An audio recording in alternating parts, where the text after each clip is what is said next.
Assalamualaikum warahmatullahi wabarakatuh. Perkenalkan, saya Aisyah Novriani, NIM 2019-31063, kelas Sistem Multimedia B. Saya akan menjelaskan tentang Sultan Mahmud Badarudin II. Sultan Mahmud Badarudin II adalah pemimpin Kesultanan Palembang Darussalam selama 2 periode. Periode pertama yaitu 1803 sampai 1813 dan periode kedua 1818 sampai 1821. Setelah masa pemerintahan ayahnya Sultan Muhammad Bahaudin di tahun 1776 sampai 1803. Sultan Mahmud Badarudin II ini lahir di Palembang pada tahun 1767. Beliau terkenal sebagai pahlawan nasional dari Palembang. Beliau memiliki nama asli Raden Hasan Pangeran Ratu. Beliau dilahirkan oleh seorang perempuan yang bernama Ratu Agung Putri Datuk Murni dan ayahnya yang bernama Sultan Muhammad Bahaudin. Semenjak ditunjuk menjadi Sultan Kerajaan Palembang menggantikan ayahnya Sultan Muhammad Bahaudin, Sultan Mahmud Badarudin melakukan perlawanan terhadap Inggris dan Belanda. Dalam masa pemerintahannya, ia beberapa kali memimpin pertempuran melawan Inggris dan Belanda, di antaranya yang sering disebut dengan Perang Menteng.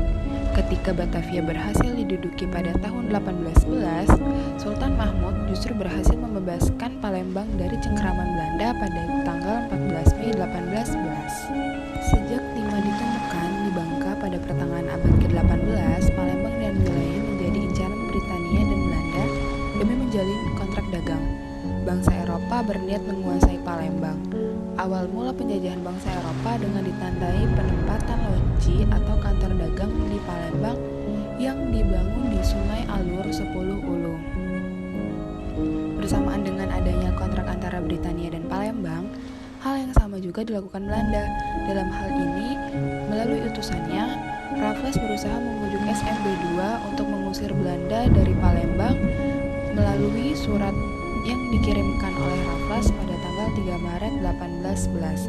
Dengan bijaksana, SMB II membalas surat Raffles yang intinya mengatakan bahwa Palembang tidak ingin terlibat dalam permusuhan antara Britania dan Belanda, serta tidak ada niatan bekerja sama dengan Belanda. Namun pada akhirnya terjadilah kerjasama antara Britania dan Palembang, di mana pihak Palembang lebih diuntungkan. Pada tanggal 14 September 1811, Belanda menuduh Britania yang memprovokasi Palembang agar mengusir Belanda. Sebaliknya, Britania cuci tangan, bahkan langsung menuduh SMB II yang berinisiatif melakukannya. Raffles terpojok dengan peristiwa loji di Sungai Alur. Akibatnya, Britania mengirimkan armada perangnya di bawah pimpinan Gillespie dengan alasan menghukum SMB II karena tidak mau membagikan kompensasi untuk Belanda.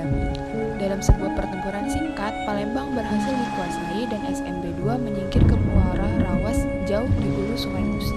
Pada tanggal 13 Juli 1821 menjelang tengah malam, Sultan Mahmud Badarudin II beserta keluarganya menaiki kapal dagerat dengan tujuan Batavia. Dari Batavia, Sultan Mahmud Badarudin II dan keluarganya diasingkan ke Ternate oleh Belanda sampai akhir hayat SMB II pada tanggal 26 September 1852. Akhirnya, setelah sekian lama, Sultan Mahmud Badarudin yang merupakan salah satu pejuang yang melawan terhadap dua penjajah yakni Inggris dan Belanda melalui surat keputusan Presiden RI nomor 063 tahun keputusan 1964 menganugerahi gelar pahlawan nasional kepada Sultan Mahmud Badarudin II. Walaupun sudah tiada, namanya kini diabadikan sebagai nama Bandara Internasional di Palembang, Bandara Sultan Mahmud Badarudin II, dan mata uang rupiah pecahan Rp10.000 yang dikeluarkan oleh Bank Indonesia pada 20 Oktober 2005.